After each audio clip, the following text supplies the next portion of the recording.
श्रेया को किताबों से बहुत प्यार था। बचपन से ही किताबें उसकी सबसे अच्छी दोस्त रही हैं। जब भी उसे अकेलापन महसूस होता, वह किताबों की दुनिया में खो जाती। किताबें उसके लिए सिर्फ पढ़ने का साधन नहीं थीं, बल्कि उसकी कल्पना को पंख देने वाली खिड़की थीं। हर एक पन्ने में उसे एक नई दुनिया नजर आती थी। कभी वह किसी जादुई जंगल में घूमती, तो कभी किसी पुराने महल की रानी बन जाती। किताबों के किरदार उसके अपने दोस्त जैसे लगते थे। किताबों की खुशबू, उनके पन्नों की आहट, सब कुछ उसे अपना सा लगता था। पुराने पन्नों की हल्की सी महक उसे बचपन की याद दिला देती थी। वो अक्सर पुरानी किताबों की दुकानों पर जाती और घंटों बिताती। हर किताब को छूकर, पलट कर देखती, जैसे हर किताब में कोई छुपा खजाना हो। उसे पुरानी किताबों में एक अलग ही जादू सा महसूस होता, जैसे हर किताब के पन्नों में कोई अनकही कहानी छुपी हो, जो सिर्फ उसी के लिए लिखी गई हो। एक दिन वह एक पुरानी किताबों की दुकान में गई। उस दिन बारिश हो रही थी और दुकान के अंदर की हल्की सी खुशबू और भी गहरी लग रही थी। वहां उसकी नजर एक पुरानी चमड़े की जिल्द वाली डायरी पर पड़ी थी। बाकी किताबों के बीच वह डायरी जैसे उसे बुला रही थी। डायरी देखने में बहुत ही साधारण थी, पर जैसे ही श्रेया ने उसे हाथ में लिया, उसे लगा जैसे उस डायरी में कुछ खास है। उसकी उंगलियों को डायरी की जिल्द की ठंडक महसूस हुई। उसने बिना देर किए डायरी खरीद ली। उसके मन में उत्सुकता थी कि इस डायरी में क्या छुपा है। घर आकर उसने डायरी खोली। पहला पन्ना खाली था, जैसे किसी नई कहानी की शुरुआत हो रही हो। दूसरे पन्ने पर एक नाम लिखा था, आरव। नाम देखकर श्रेया थोड़ी देर के लिए रुक गई। उसके नीचे एक तारीख थी, 15 अगस्त 1995। यह तारीख बहुत पुरानी थी, जिससे डायरी की उम्र का अंदाजा लग रहा था।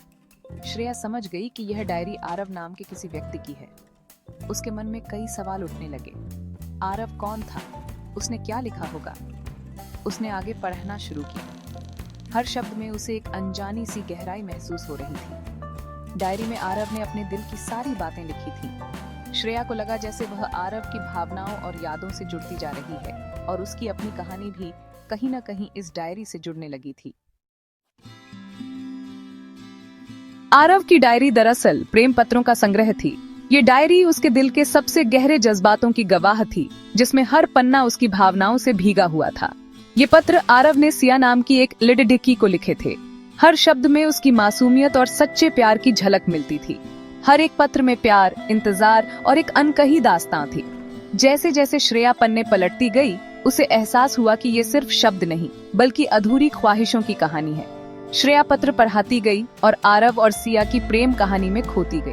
उसे हर पंक्ति में एक अलग ही दुनिया नजर आने लगी, जहां सिर्फ प्यार और इंतजार था।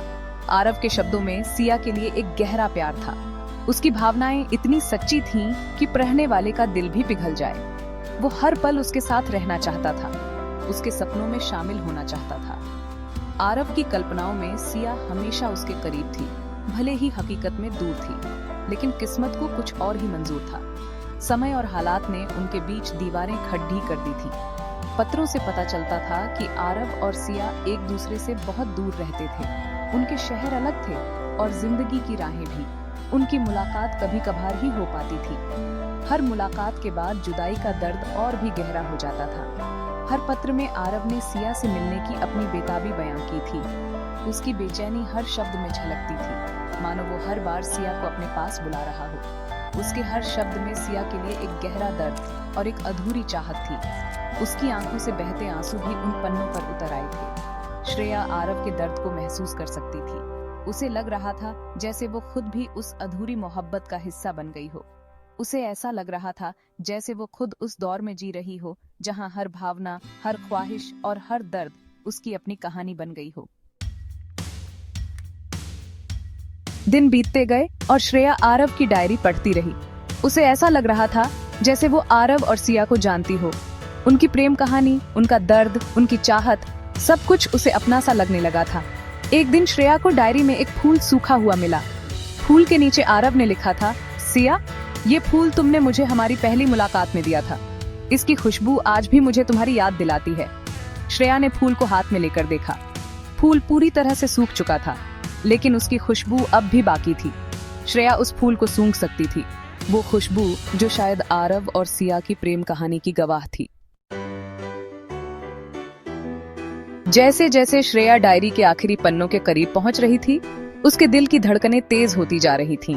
हर पन्ना जैसे कोई नया रहस्य खोल रहा था और हर शब्द में बीते हुए कल की गूंज सुनाई दे रही थी।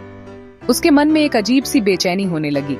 उसे लग रहा था जैसे वो खुद भी उस कहानी का हिस्सा बन गई है और हर भावना को महसूस कर पा रही है। उसे समझ नहीं आ रहा था कि आखिर उसे ऐसा क्यों लग रहा है। क्या ये सिर्फ एक कहानी थी या इसमें छुपा था कोई गहरा सच? क्या आरव और सिया की प्रेम कहानी का अंत सुखद हुआ होगा या फिर उनकी मोहब्बत अधूरी रह गई? श्रेया के मन में सवालों का सैलाब उमड़ रहा था।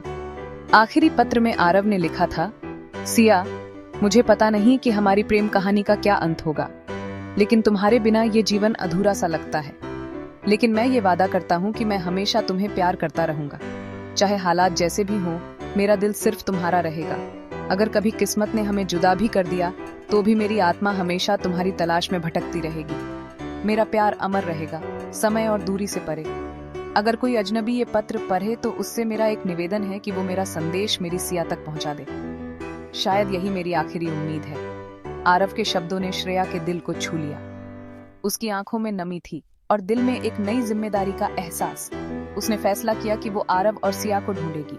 अब ये सिर्फ एक कहानी नहीं, बल्कि उसकी अपनी यात्रा बन गई थी, एक अधूरी मोहब्बत को मुकम्मल करने की यात्रा।